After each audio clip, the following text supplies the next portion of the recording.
believing what their own they claim. They don't follow what they claim is the truth. Why should I follow it? It's the reason we're supposed to be a good light, isn't it? What we're supposed to share is what God says, that's the truth. What we're supposed to do is try to live out that life so that's what they see in us. But we're still humans, and what they're going to see more times than not is who we are and not who God is. It says, cut off thine hair, O Jerusalem, and cast it away, and take up lamentations on high places. For the Lord hath rejected and forsaken the generation of his wrath. Now God said, I'll never forsake you, but who's he forsaken here? He's not forsaken those people that have actually followed him, is he? He's forsaken those people that have rejected him. Big difference. Does he love them? Yes, he loves them. But they wanted to go a different path, and he let them because that's what they wanted. It says, for the children of Judah have done evil in my sight, saith the Lord. They have set their abominations in the house which is called by my name to pollute it. And this is what we saw when Christ showed up. All these things they were doing in the temple there didn't really represent what God had told them to do at all, did it? They had built the high places in Tophet, which is in the valley of the sons of Hinnom, to burn their sons and their daughters in the fire, which I commanded them not. Neither came it into my heart. He never wanted us to do it. Today, that looks like abortion. To some degree, it's probably the most physical manifestation of us turning our daughters and our sons over to Satan, or sacrificing to Baal. Why do women get abortion? Well, I can't afford to have them. Well, it's going to keep me from going to school. It's going to keep me from doing this or that. It's a sacrifice. So what are they really saying? They're saying that being profitable, being successful is more important than the children that God gave them to bear. You know, they made a decision to do something. Well, that's their choice. And when they talk about choice, pro-choice, you had a choice. Keep your legs together. You know, your choice is not to kill an innocent person. And they have to answer for that at some time. Christ has paid that sacrifice, and yet we're still trying to make other sacrifices to him. But in this time, we not only sacrifice our kids in a very physical way like that, but when I let my kid go down a bad path and I don't try to show him the right way, I'm sacrificing him. Well, you know, he doesn't want to really hear it. The boy hears more stuff he don't want to hear, but I keep telling you, don't I? Because it's the truth, and it's like when I was raised up, my parents told me the truth. This is what you need to follow. This is how you need to do it. And finally, you know, after years and years, I finally realized they're right. But if I completely give up, and I don't expose them to the Word of God, what's the chances they'll ever find their own way? None. God's here to lead us. He didn't just throw us down there and say, well, I hope some of them make it. No, he threw the seed in the ground, he'd come back, and he watered, and he fertilized, and he provided it with sunshine. He's doing everything he can to help that seed come up and become something much more.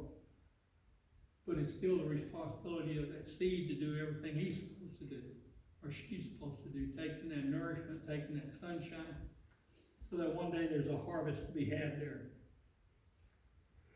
33 says, all the carcasses of these people shall be meat for the fowls of the heavens and for the beasts of the earth, and none shall fray them away. Of course, he's saying that once they're consumed, there's not going to be, his people are going to be standing out there trying to get the vultures to get away from those dead bodies. It's too late and everybody knows it. It is what it is. 34, then will I cause to cease from the cities of Judah and from the streets of Jerusalem the voice of mirth, and the voice of gladness, the voice of the bridegroom, and the voice of the bride.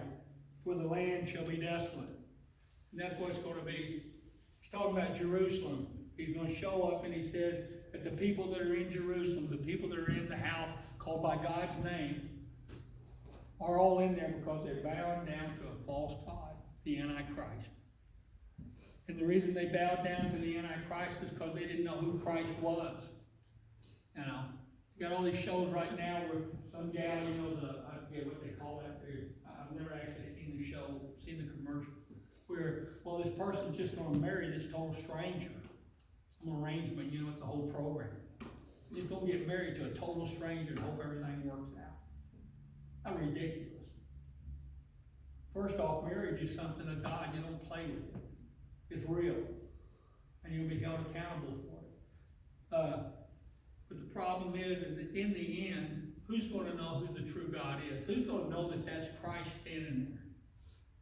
His people, the people that know what he looks like, what he sounds like, what he smells like, what he feels like. And if you don't know him, you're going to fall for the first invitation that shows up. And it says most. This is a scary thought. It may be the most, to me, it's almost the most threatening thing said in this book. Most will be deceived by the Antichrist. Most. That's horrifying to me. 7 billion people living down here, and most are going to be deceived about who Christ is when the Antichrist shows up. And that's all due to the ignorance of this word, is what the Bible tells us. It's because they never opened up to find out who their who their groom was supposed to be. They were getting all their apparel ready to get married, but they never bothered once to find out who they were marrying. You know, in olden times, take Joseph and Mary. Well, they were considered married a year before they actually consummated the marriage, where they were supposed to get married and actually have the whole ceremony. It was a year that they were supposed to spend just getting to know each other. You know, oh, what do you like to eat, Mary? I don't know. What do you like to eat, Joseph? You know, what time you like to go to bed? What time you like to go out and feed the animals in the morning? What do you enjoy doing on your spare time? All these little things are the things we're supposed to be finding out about God. So if I'm reading through here and I'm trying to figure out who is this guy I'm going to marry, who is this groom that I'm supposed to be preparing myself for, I'm going to find out when he's showing up. And he says, I'll see him when he shows up. I'll see him coming in on the cloud. Okay, well that's pretty simple then. If I don't see him coming on the cloud, I'm not supposed to be hunting him down in the desert, am I? Or in the middle of the city. Or some other place. He's saying he's going to come right to me. I'll know when he gets here. And yet it says that when this guy shows up, the Antichrist, and he's walking around over here in Europe or over in the Sahara Desert or wherever he might be, that everybody's going to be looking for him, hunting for him. They're hunting for something they want. It's the reason you have people go out to David the Davidians out here, and David's their guy. Why? Because that's what they wanted. You see? And he claimed to be everything Christ says he is. Well, obviously he wasn't, because he burned up. Pretty good example is that